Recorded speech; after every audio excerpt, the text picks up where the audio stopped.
ಎಲ್ಲರಿಗೂ ನಮಸ್ಕಾರ. ಶಿವರಾತ್ರಿ ಹಬ್ಬದ ಹಾರ್ದಿಕ ಶುಭಾಶಯಗಳು. ಆತ್ಮೀಯರೇ, ನಮ್ಮ ಭಾರತೀಯ ಸನಾತನ ಪರಂಪರೆಯಲ್ಲಿ ಹಬ್ಬಗಳು, ಸಂಪ್ರದಾಯ, ಆಚರಣೆ ಬಹಳ ವಿಶೇಷತೆ. ಅದರಲ್ಲೂ ಹಿಂದೂ ಧರ್ಮದ ಮಹತ್ವದ ಹಬ್ಬ ಅಂದ್ರೆ ಶಿವರಾತ್ರಿ ಹಬ್ಬ. ಸರ್ವಜ್ಞ ಒಂದ್ ಕಡೆ ಹೇಳ್ತಾನೆ, ರಾತ್ರಿಗಳು ಶಿವರಾತ್ರಿ, ಜಾತ್ರೆಗಳು ಶ್ರೀಶೈಲ, ಕ್ಷೇತ್ರಗಳು ಅಧಿಕ ಕಾಶಿ, ಸ್ತೋತ್ರದ ಅಥವಾ ಶಿವತತ್ವ ಅನ್ನುವಂಥದ್ದು ಸ್ತೋತ್ರಗಳ ಅಧಿಕ ಸರ್ವಜ್ಞ ಅಂತೇಳಿ. ಇದ್ರ ಅರ್ಥ ಶಿವರಾತ್ರಿ ಅನ್ನುವಂಥದ್ದು ಜಂಗಮ ಪ್ರಿಯರಿಗೆ, ಅದರಲ್ಲೂ ಕೂಡ ಶಿವಭಕ್ತರಿಗೆ ಬಹಳ ಶ್ರೇಷ್ಠವಾಗಿರುವಂಥದ್ದು. ನಮ್ಮ ಶಿವಶರಣರು ಅದರಲ್ಲೂ ಬಸವಣ್ಣ ಒಂದು ಮಾತನ್ನು ಹೇಳ್ತಾನೆ, ಜಗದಗಲ ಮಿಗಿಲಗಲ ನಿಮ್ಮಗಲ, ಪಾತಾಳದಿಂದ ತತ್ತ ನಿಮ್ಮ ಹರಿಚರಣ, ಆಕಾಶದಿಂದ ತತ್ತ ನಿಮ್ಮ ಶ್ರೀಮುಕುಟ, ಅಗೊಮ್ಮೆ ಅಗೋಚರ ಅಪ್ರತಿಮ ಲಿಂಗವೇ ಎನ್ನ ಕರಸ್ಥಳಕ್ಕೆ ಬಂದು ಚಿಲ್ಕಾದರೆಯ. ಶಿವಶರಣರು, ದಾಸರು ಒಟ್ಟಾರೆಯಾಗಿ ಈ ಶಿವರಾತ್ರಿಯ ಶಿವಮಹಿಮೆಯನ್ನ ಕೊಂಡಾಡಿದ್ದಾರೆ. ಗರುಡ ಪುರಾಣ, ಪದ್ಮಪುರಾಣ, ಶಿವಪುರಾಣದಲ್ಲಿ ಶಿವನ ಸಾಕ್ಷಾತ್ಕರಿಸಿಕೊಂಡಂತ ಅನೇಕ ಮಹಿಮೆಗಳನ್ನ, ಪವಾಡಗಳನ್ನ ನಾವು ಕಾಣಬಹುದು. ಇಲ್ಲಿ ದೇವಲೋಕದಲ್ಲಿ ಬ್ರಹ್ಮ, ವಿಷ್ಣು, ಮಹೇಶ್ವರ ಅಂತೇಳಿ ತ್ರಿಮೂರ್ತಿಗಳಿದ್ದಾರೆ.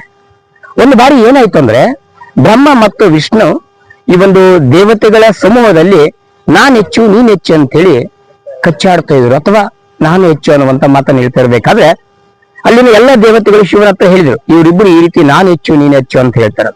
ಆಗ ಶಿವ ಒಂದು ಅಗ್ನಿ ಕಂಬವಾಗಿ ಮಧ್ಯ ಬಂದು ನಿಲ್ತಾನೆ. ನಿಂತು ಹೇಳ್ತಾನೆ, ನನ್ನ ಪಾದದ ಕೆಳಗಡೆ ತುದಿಯನ್ನ, ನನ್ನ ಶಿರದ ಮುಡಿಯನ್ನ ಯಾರು ನೋಡಿ ಬರ್ತಾರೋ ಅವರು ಹೆಚ್ಚು ಅಂತೇಳಿ ಶಿವ ಹೇಳ್ತಾನೆ. ಆಗ ಬ್ರಹ್ಮ ಆ ಶಿರದ ಮುಡಿ ನೋಡ್ಲಿಕ್ಕೆ, ತುದಿ ನೋಡ್ಲಿಕ್ಕೆ ಆಕಾಶ ಮಾರ್ಗವಾಗಿ ಹೋಗ್ತಾನೆ. ವಿಷ್ಣು ಭೂಮಿಯ ಕೆಳಭಾಗದಲ್ಲಿ ಮತ್ಸ್ಯಾವತಾರ ಅಂತ ಏನ್ ಹೇಳ್ತೀವ, ಆ ಕೂರ್ಮ, ಆಮೆ ಅಥವಾ ಮೀನಿನ ಅವತಾರ ತಾಳಿ ಆ ಪಾದದ ಅಡಿಗೆ ಹೋಗ್ತಾನೆ. ಎಷ್ಟು ವರ್ಷ ಹೋದ್ರೂ ಕೂಡ ಪಾದದ ಅಡಿ ಸಿಗೋದಿಲ್ಲ, ಬ್ರಹ್ಮನಿಗೆ ಮುಡಿ ಸಿಗೋದಿಲ್ಲ.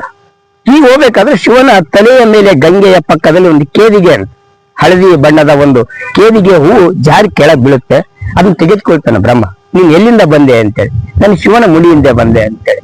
ಬ್ರಹ್ಮನಿಗೆ ಖುಷಿ ಆಯ್ತು. ಅಹಂ ಬ್ರಹ್ಮಾಸ್, ನೋಡಿ ನನಗಿಂತ ದೊಡ್ಡವ್ರು ಯಾರಿಲ್ಲ ಅಂತ ಹೇಳ್ತಾನೆ ಬ್ರಹ್ಮ. ಆಗ ಬ್ರಹ್ಮ ಆ ಕೇದಿಗೆ ಹೂವನ್ನು ತೆಗೆದುಕೊಂಡು ಕೈಲಾಸಕ್ಕೆ ಬರ್ತಾನೆ.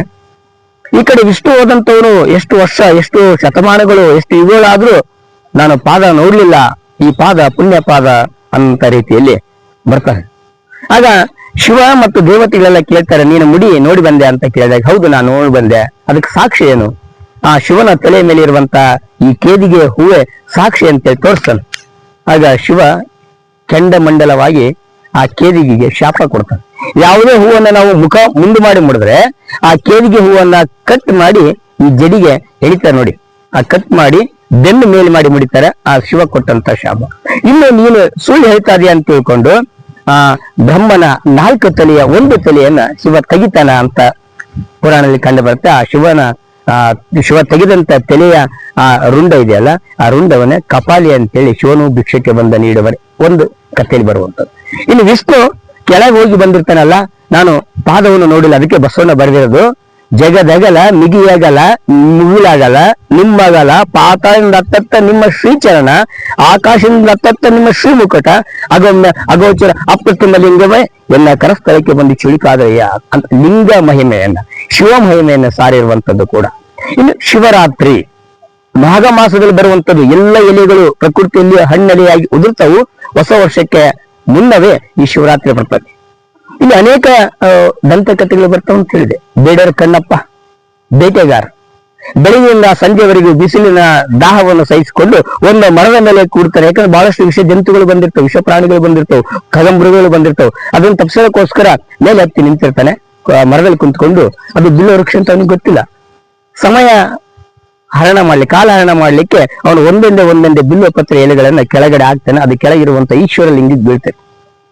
ಅವಾಗ ಪುರಾಣಗಳಲ್ಲಿ ಶಾಸ್ತ್ರ ಹೇಳ್ತಾರೆ, ತ್ರಿದಲಂ ತ್ರಿಗುಣಾಕಾರಂ ತ್ರಿನೇತಂತ್ರ ತ್ರಿಯಾಯುಧಂ ತ್ರಿಜನ್ಮ ಪಾಪ ಸಂಹಾರಂ ಏಕ ಬಿಲ್ವಂ ಶಿವಾರ್ಪಣಂ. ಭಕ್ತಿ ಭಾವದಿಂದ, ಶ್ರದ್ಧೆಯಿಂದ ಶಿವನಿಗೆ ಬಿಲ್ವ ಪತ್ರನ ಅರ್ಪಿಸಿದ್ರೆ ಎಷ್ಟೋ ಜನ್ಮಗಳ ಪಾಪಗಳ ಪರಿಹಾರ ಆಗತ್ತೆ. ವಿಷ್ಣುವಿಗೆ ತುಳಸಿ, ಗಣೇಶನಿಗೆ ಕರಿಕಿ, ಶಿವನಿಗೆ ಬಿಲ್ವ.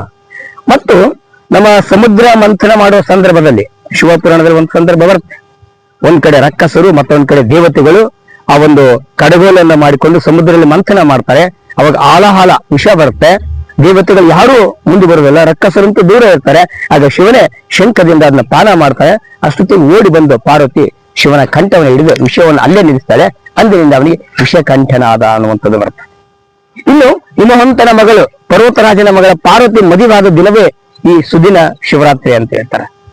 ತ್ರಯೋದಶಿ ಮತ್ತು ಚತುರ್ದಶಿ ಇವು ಶಿವರಾತ್ರಿಯ ಹಬ್ಬದ ಹಿಂದೆ ಅಂದ್ರೆ ಅಮಾವಾಸ್ಯೆಯಿಂದ ಬರುವಂತದ್ದು ಬಹಳಷ್ಟು ಶ್ರೇಷ್ಠ. ಈ ದಿನದಂದು ಒಂದು ವಿಶೇಷತೆ, ಈ ವರ್ಷದ ಶಿವರಾತ್ರಿ ಒಂದು ವಿಶೇಷತೆ, 144 ವರ್ಷಗಳ ನಂತರ ಬಂದಿರುವಂತಹ ಪ್ರಯಾಗ್ರಾಜದ ಆ ಮಹಾಕುಂಭ ಮೇಳ ಇವತ್ತು ಅಂತ್ಯ ಆಗ್ತದೆ. ಇವತ್ತು ತ್ರಿವೇಣಿ ಸಂಗಮದ ಆ ಸ್ನಾನ, ಅದೇನಂತೆ ಶಾಹಿ ಸ್ನಾನ ಇವತ್ತು ಅಂತ್ಯ ಆಗ್ತದೆ. ಏನೋ ಪ್ರಕೃತಿ ಮತ್ತು ಶಾಸ್ತ್ರಕ್ಕೂ ಒಂದು ಸಂಬಂಧ ಇದೆ ಅಂತ ಅನ್ನುವಂಥದ್ದನ್ನು. ಹಾಗೇನೆ ಈ ಕುಂಭಮೇಳದ ಜೊತೆ ಇವತ್ತಿನ ಶಿವರಾತ್ರಿಯಲ್ಲಿ ಬೆಳಿಗ್ಗೆಯಿಂದ ಸಂಜೆವರೆಗೂ ನಿರಾಹಾರ ಉಪವಾಸ ಇರ್ತಾರೆ. ನಮ್ಮ ಇಸ್ಲಾಂ ಧರ್ಮದಲ್ಲಿ ರಂಜಾನ್ ಹಬ್ಬ ಆರಂಭ ಆಗೋದೇ ನಾಳೆಯಿಂದ, ಅಮಾವಾಸ್ಯೆ ನಂತರ ಹೇಗೋ ಹಾಗೆ ಇವತ್ತು ನಿರಾಹಾರ ಉಪವಾಸ ಇರ್ತಾರೆ. ಬೆಳಗ್ಗೆಯಿಂದ ಸಂಜೆವರೆಗೂ ಉಪವಾಸವಿದ್ದು ಸಂಜೆ ಸೂರ್ಯಾಸ್ತ ಸಮಯದಲ್ಲಿ ಅವರ ಮನೆಯ ಕುಲದೇವರನ್ನ ಸ್ಮರಿಸಿ ಆ ಅಂಗೈಯಲ್ಲಿ ಲಿಂಗ ಇಟ್ಕೊಂಡು ಅಭಿಷೇಕ ಮಾಡ್ತಾರೆ. ಅಭಿಷೇಕ ಆಗೋ ತನಕ ಎಲ್ಲರೂ ಉಪವಾಸ ಇರ್ತಾರೆ. ಅಭಿಷೇಕಕ್ಕೆ ಹಣ್ಣು, ಹಂಪಲು ಅಥವಾ ಒಣ ದ್ರಾಕ್ಷಿ ಏನಂತೀವ ಅದೆಲ್ಲ ಶಿವನಿಗೆ ಅರ್ಪಿಸಿ ಸೇವನೆ ಮಾಡ್ತಾರೆ ಶಿವರಾತ್ರಿಯಲ್ಲಿ. ಒಂದು ಇನ್ನು ದೇವಸ್ಥಾನಗಳು, ಹನುಮಂತನ ದೇವರು ಮತ್ತು ಈ ಈಶ್ವರ ದೇವರು ಇಡೀ ಜಗತ್ತಿನ ಎಲ್ಲಾ ಗ್ರಾಮಗಳಲ್ಲಿದೆ. ಶಿವನ ಕಡೆ ಮುಖ ಮಾಡಿರುವಂತ ಆ ನಂದಿಯ 2 ಕೊಂಬಿನಿಂದ ಬರುವಂತ ಸೂರ್ಯನ ಕಿರಣ ನೇರವಾಗಿ ಲಿಂಗಕ್ಕೆ ಬೀಳ್ತತೆ, ಶಿವನಿಗೆ ಬೀಳ್ತತೆ. ಅದು ಯುಗಾದಿ ಪಾಡ್ಯ ದಿನ ಗವಿ ಗಂಗಾಧರೇಶ್ವರ ಅಂತ ಹೇಳಿ ಬೆಂಗಳೂರಿನ ಆ ದೇವಸ್ಥಾನದಲ್ಲಿ ನಾವು ಕಾಣಬಹುದು. ಅಂತ ಒಂದು ವಿಶೇಷತೆ ಇವತ್ತು ನಗರ ಇರಲಿ ಹಳ್ಳಿ ಇರಲಿ ಪ್ರತಿಯೊಂದು ಗ್ರಾಮ ನಗರಗಳ ಪಟ್ಟಣಗಳ